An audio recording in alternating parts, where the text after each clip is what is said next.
Hello, today we're going to show you how to install the driver guide driver scan 2012. You double click on the icon that should be sitting on your desktop or inside your download folder. This helpful little thing comes up and shows you that you have to install the EULA. You then click for the options. It goes about contacting our server because it needs a .NET component.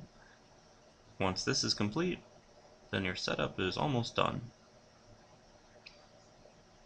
We just have to wait another few seconds.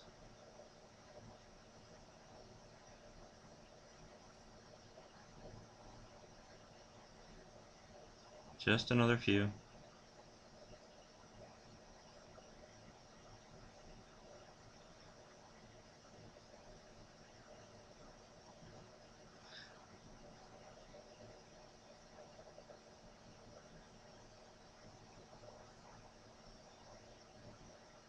And we're done.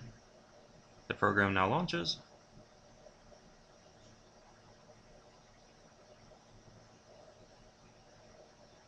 And away we go.